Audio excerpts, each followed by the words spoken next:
अस्सलाम वालेकुम, कैसे हैं आप सब लोग? आई होप आप सब ठीक होंगे।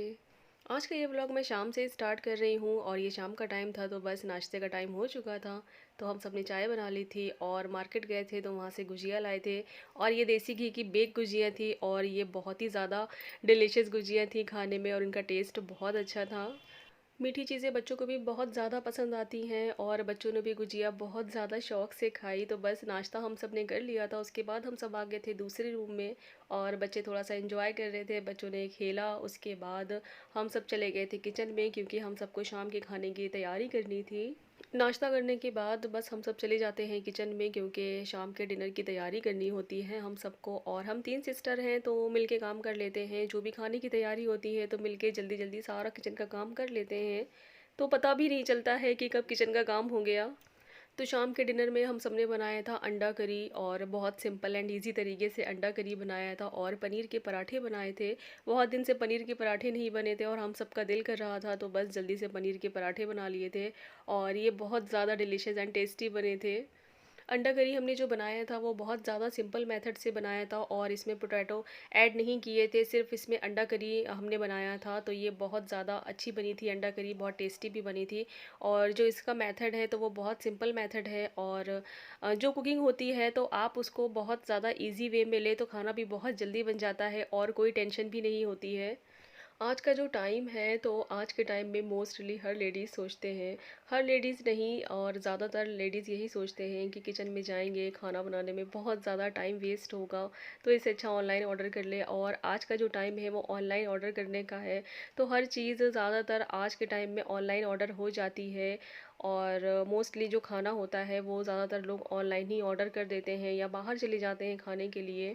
सो आज की जो लाइफ है वो बहुत ज़्यादा इजी हो चुकी है, तो हमारे जो स्पाइसेस हैं तो वो भी रेडीमेड्स स्पाइसेस मिल जाते हैं आपको, पैकेट्स में स्पाइसेस मिल जाते हैं। तो कोई झंझट नहीं होता है कि आप घर में उसे भून कर या मिक्सी में ग्राइंड करें या सिलबट्टे पे उसे पीसें। तो आज का जो टाइम है वो बहुत ज़्यादा आगे निकल चुका है। पहले टाइम में ये होता था जब हमारे अम्मी अब्बू का टाइम था तो जो चीज़ें हम लोगों ने देखी तो वो बहुत ज़्यादा अच्छा टाइम था और वो बहुत ज़्यादा इन्जॉयमेंट वाला टाइम होता था। हर एक चीज़ की एक इन्जॉयमेंट अपनी अलग ही होती थी। जैसे कि कोई भी मसाले भी अगर पीसने होते थे तो वो सिलबट्टे पे ही पीसते थे। और पहले के टाइम में जब हमारे अम्मी अब्बू थे, खैर आज वो नहीं है हमारे बीच, तो मैंने जो चीज़ें उन लोगों के टाइम पर देखी हैं तो मेरे घर में भी मिक्सी थी बट वो बहुत रेयर यूज़ होती थी और बहुत कम ही यूज़ होती थी। तो पहले जो भी चीज़ें होती थी तो वो बहुत अच्छी होती थी और हेल्थ के लिए भी बहुत अच्छी होती थी क्योंकि रेडीमेड्स कोई भी चीज़ इतनी अवेलेबल नहीं होती थी और बहुत ज़्यादा मुश्किल से मिलती थी। और आज का जो टाइम है तो लोग ज़्यादातर रेडीमेड्स चीज़ों के पीछे ही भाग रहे हैं। बस उनकी सोच यही हो गई है कि हाँ, घर में कोई झंझट नहीं करना है या इतनी ज़्यादा मुझे मेहनत नहीं करनी है, तो बस रेडीमेड चीज़ें लाएं और उन्हें जल्दी जल्दी बना लें। पहले के टाइम में की जो लेडीज़ें होती थी वो बहुत ज़्यादा पावरफुल होती थी और बहुत स्ट्रॉन्ग होती थी और वो बहुत ज़्यादा मेहनत वाला भी काम करती थी और पूरे घर का काम करती थी, वो सभी कुछ करती थी और उस पर भी वो बहुत ज़्यादा स्ट्रॉन्ग होती थी। बट आज का जो टाइम है तो उसमें जो लेडीज़ आज की जो हैं तो वो इतनी स्ट्रॉन्ग नहीं, इतनी पावरफुल नहीं है। और क्योंकि वो इतनी मेहनत नहीं करते हैं, वो इतना घर के काम नहीं करते हैं। और मोस्टली आज के टाइम में हर घर में काम वाली भी अवेलेबल होती है तो आधा काम तो हमारा वही करके चली जाती है, तो बस हमारे घर में काम ही क्या बचता है करने के लिए। और पहले के टाइम में तो देखिए बीमारियां भी नहीं होती थी, बहुत रेयर सुनने को मिलता था। बट जो आज का टाइम है तो इतने ज़्यादा केसेस सुनने को मिलते हैं और इतनी बीमारियां सुनने को मिलती हैं, तो बस अपने खान पान का भी बहुत ज़्यादा असर पड़ता है। इसीलिए बस हेल्दी खाना चाहिए और अपने हाथ का बना ही हुआ खाना खाना चाहिए और ऑनलाइन खाना जो भी होता है तो उसको अवॉइड करना चाहिए। अंडा करी बन के तैयार हो गया था तो मैंने सोचा जल्दी से पनीर का जो स्टफिंग होता है वो मैं तैयार कर लूँ।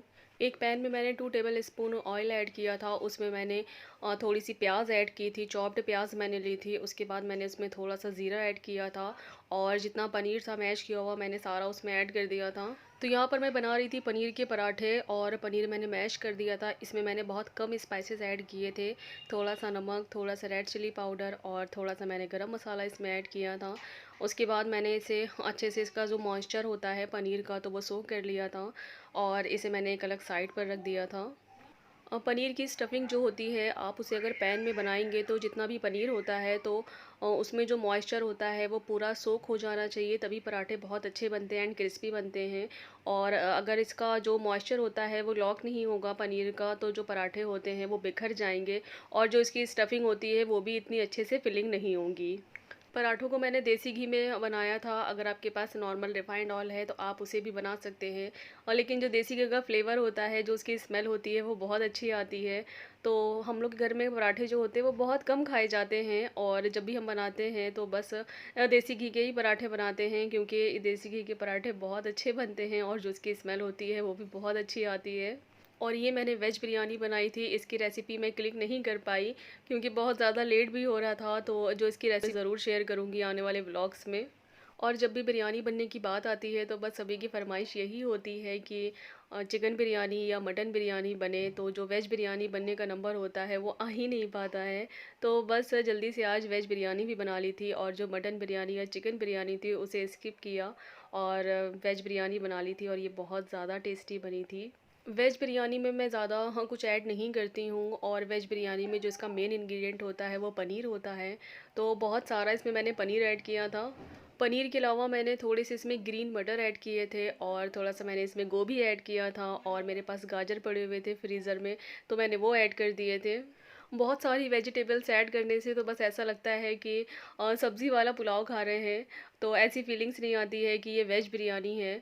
वेज बिरयानी में मैं बहुत सारी सब्ज़ियाँ ऐड नहीं करती हूँ और मैं बहुत गिनी-चुनी सब्ज़ियाँ ऐड करती हूँ और जो उनकी क्वांटिटी होती है वो भी मैं बहुत कम लेती हूँ। वेज बिरयानी हो या कोई अदर बिरयानी हो, आप उसमें जितने भी स्पाइसेस कम ऐड करेंगे, बिरयानी उतनी ही अच्छी बनेगी और उतनी ही ज़्यादा टेस्टी बनेगी। सो ये था मेरा आज का व्लॉग, तो व्लॉग को करते हैं यहीं एंड। मेरा ये व्लॉग अगर आप सबको अच्छा लगा हो तो प्लीज़ लाइक कर देना, शेयर कर देना एंड सब्सक्राइब कर देना और बेल आइकन का बटन ज़रूर प्रेस कर दें। मेरे आने वाले जो व्लॉग्स हैं उन सब की नोटिफिकेशन आप सबको मिल सके। दुआओं में याद रखिएगा। अल्लाह हाफिज़।